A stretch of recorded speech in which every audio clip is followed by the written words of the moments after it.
synonymous with your future. If you're not investing in education, you're finished. We need to aggressively invest in education, especially today's knowledge economy. It is critical.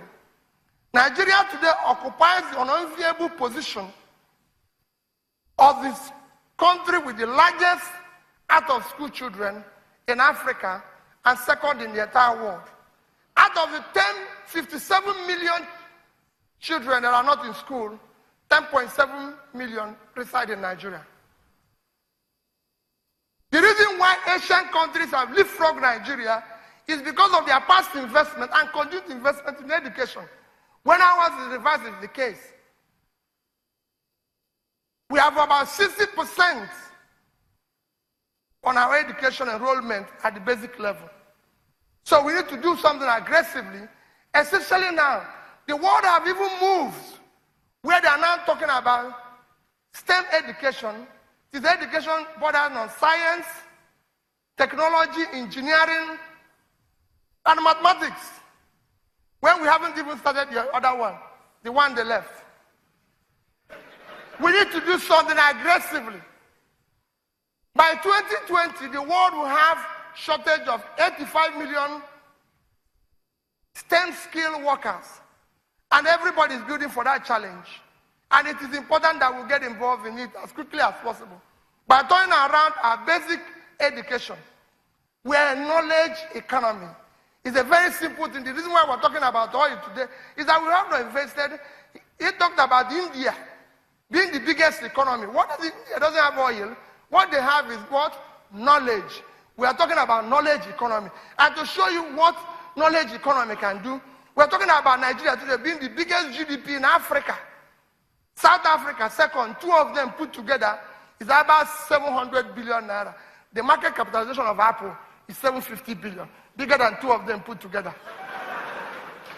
Google, with a market cap on Friday of 600 billion, is 150 of our GDP. Microsoft, I used to 5 companies. Microsoft, with 515 market capitalization, is about 120-something% of our GDP. Amazon, with 430, is bigger than GDP.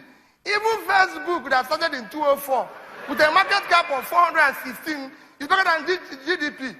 Even Mark Zuckerberg's net worth of 65 million is 3 times our national budget this year. So we must invest in education, because that's where the future is going. We can no longer continue to do what we are doing now. It becomes imperative that we do the right things. Ours is not different. This is not rocket science. This one is not oil. It's not anything. Let's invest in education. And how are we going to do it? Today we have, you can go on and on. Apple first quarter sales is 78 billion. That is twice the entire budget of all the states and federal government put together. Twice it. Apple first quarter sales. Thereby we must invest in education. And how do we do it? We have today 12 million people in our basic education, which is the critical one. We're not talking about tertiary education. The critical component everybody is investing is the basic education. We have 12 million when there should have been 20-something million. And how do we get that? We can resolve to invest in that we are going to, by next 1 year or 2, bring in 20 million back to school. I can show you, I did it before. You can bring them back. We will decide to budget properly 10,000 per head. 10,000 naira per head. That's what I used. And it's still visible today. If you have 20 million people, that will be 200 billion. And funding it is very easy. Federal government will take 50%, which is 100 billion. They're already spending about 60 billion in UBEC. State government will spend 50 billion, will bring 50 billion. A special education tax will give us the 50 billion. That's 200 billion. If we can raise this money, I will then further show you how you can use it so it becomes transformative instead of becoming transactional, which is the case today. What are we going to do? We send this money direct to school at per head, not via state, not via local government, not via anybody. Direct to the school. If you know the school in my village, this money should be managed by the school, a school teacher. The parents should manage it, not ministry. It won't work. Because what they do now is that they tell you if you beg, Peter Obi, who is from Agro, will be given a job in Oshobo, in our Ogun. I will never do it. I will take the money and run. So send the money to people in Agro to manage. We will manage because there are children there. That is what is happening in Kenya. That's what's happening in Rwanda. And that is why they're doing better than we're doing. We have enough money we're spending in education today, but it's not going to the right place because when the money leaves, the transit points and checkpoints that before it gets there, you will never get there.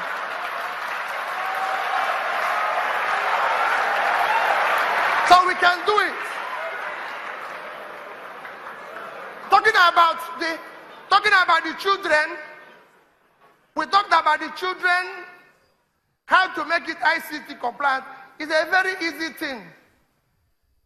The component of NNPC money that they are refunding is about 300, the Naira component is about 316 billion.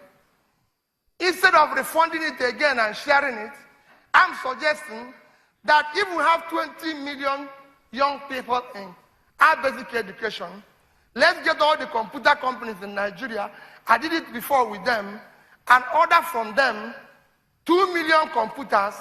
It won't cost us more than 100,000 Naira, which is about 200 billion. Pay to them, they supply us at 10 per child. That's what we did while I was in Anambra State. I bought from Leo Stan, Xenox, you can tell you. I went to him, I said, I want to buy 10 computers. For every 10 child, I want to buy 1 computer in secondary school. That's where I did it. He calculated it was 30,000. And I paid him 2.4 billion upfront. And he delivered it. You can go, the rest of what is happening in education there, you can verify for yourself. The nation can do it. It's very easy.